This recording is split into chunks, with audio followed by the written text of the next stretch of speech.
I went from 0 to 23 properties using momentum property investing. I want to explain exactly what it is, how the process works step by step, and the actionable steps that you can take. What is momentum property investing? Momentum property investing is where you buy a property that you can add value to and then refinance that property so that you can release a significant portion of the value that you have created to go towards the purchase of your next property. I learned about momentum property investing the hard way. I purchased my first 3 houses in Birmingham the traditional way. I put down a 25% deposit, did some cosmetic works, and then sat back waiting for them to appreciate. I soon realized that I couldn't keep investing this way as I would run out of money, so I realized that there was a much better way of investing. My first project using this concept of momentum investing was a 2-bedroom house I purchased in Bedford. Let me show you step by step how this worked. Let me take you through the template I created so that you can use this for yourself in the future. I purchased this 2-bedroom house in Bedford for £97,500. I got this property for a really good price. The property was tired and dated, it didn't even have a central heating system or much of a kitchen, so put off most residential buyers as well as property investors. Step 2. I converted it from a 2-bedroom house into a 3-bedroom house simply by moving the bathroom downstairs. It originally used to be there. With this purchase, there was a free valuation. The legal fees were £1,500 and the refurbishment costs were £19,750. In terms of the reconfiguration and refurbishment, I put in a new central heating system, completed a rewire, installed a new kitchen and a new bathroom downstairs in the utility, and laid brand new flooring throughout, plastered and painted. Step 3.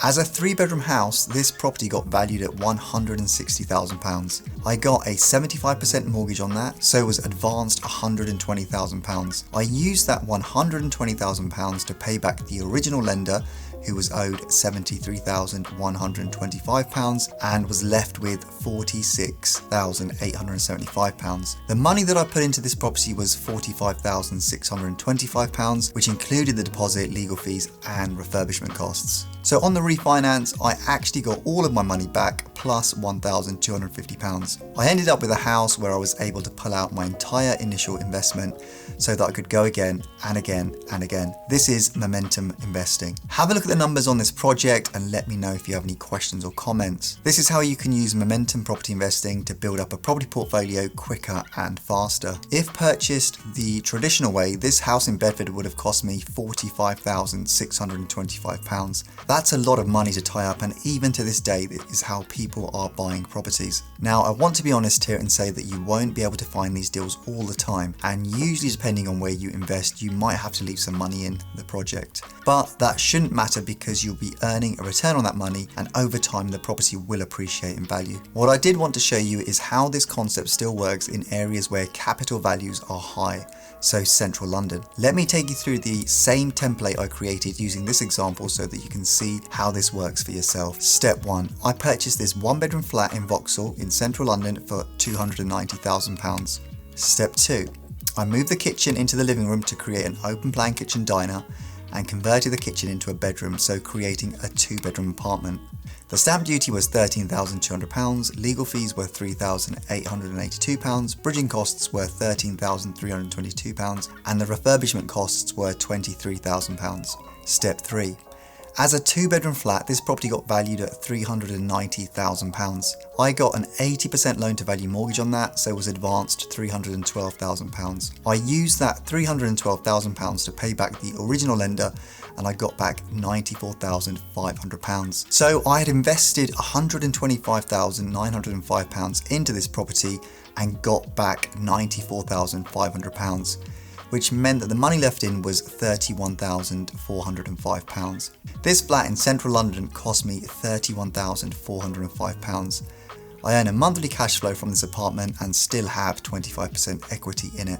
I invested £125,905. I got back £94,500, which I could take forward to my next project, which was another flat in central London. Most buy-to-let investors in central London buying these types of properties would have tied up at least £90,000. This is the deposit, stamp duty and legal fees. So by adding a bedroom, you are almost 3 times better off. You can buy 3 properties compared to 1 purchased by a normal investor. Actionable tips. So if you're looking to invest in property, make sure you keep momentum investing at the forefront of your mind. In order for momentum investing to work, you need to make sure that you're adding a significant amount of value to anything that you purchase. For example, you should be looking at buying studio flats that you can convert into one-bedroom apartments. For example, I found this studio flat for sale in North Kensington in London. For a studio apartment, this flat is the same size as a one-bedroom flat. Bedroom 1 is 23.92 square meters, which is more than big enough for an open plan kitchen diner. The kitchen lounge diner is 14.50 square meters, which is more than big enough to be converted into a bedroom. So instead of buying a one-bedroom apartment, buy a big studio apartment and convert it into a one-bedroom apartment. The studio apartment will be cheaper to buy, and once refurbished, you'll be able to refinance it and pull out some of your money and go again. One-bedroom apartments that you can convert into two-bedroom apartments. For example, I found this one-bedroom flat on the Fulham Road. This is a big one-bedroom apartment. It's 68 square meters, so it could easily be converted into a two-bedroom apartment. The kitchen is 9.79 square meters, so big enough to be a bedroom. The reception room is 16.59 square meters, so more than big enough to be an open plan kitchen diner. This is a very easy 1 into a 2. The main bedroom is 19 square meters, so there is potential to go from a one-bedroom apartment into 3. That would be the icing on the cake. Two-bedroom houses that you can convert into three-bedroom houses. For example, I found this two-bedroom house in Luton. The bathroom is 8.6 square meters, which is actually bigger than the bedroom 2, which is 8.3 square meters. There is a storeroom behind the kitchen, and if it turns out that it isn't big enough, then you could take some space from the kitchen to create the bathroom downstairs. In this area, it's common to have the bathroom downstairs, so this wouldn't be an outlier. These are easy entry-level strategies that will help you to build a property portfolio quicker and faster through momentum investing. Not only will your money go further, but you'll be reducing a lot of the risks associated with property investing, especially in the current economic climate. For example, valuation risk. By adding a bedroom, you are adding a significant amount of value, so guard it against any down valuations.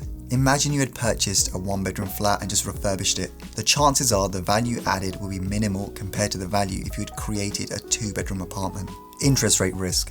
Given interest rates are a lot higher, if you have added a bedroom, it is very likely that you'll be able to get a better valuation and also a better rental, resulting in less money left in and a better return on your investment. Ramit Sethi, in his book, I Will Teach You to Be Rich, says that you should make impactful financial decisions that can lead to significant improvements in your financial well-being rather than stressing over minor day-to-day expenses. So my daily coster is safe for now. Contrast this to David Batch, the author of The Latte Factor.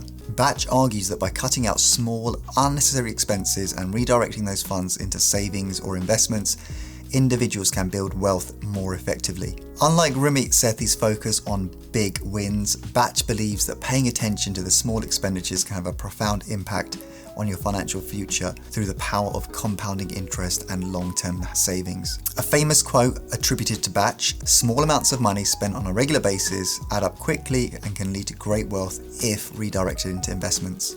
The difference in philosophy highlights two valid but opposing strategies for wealth building.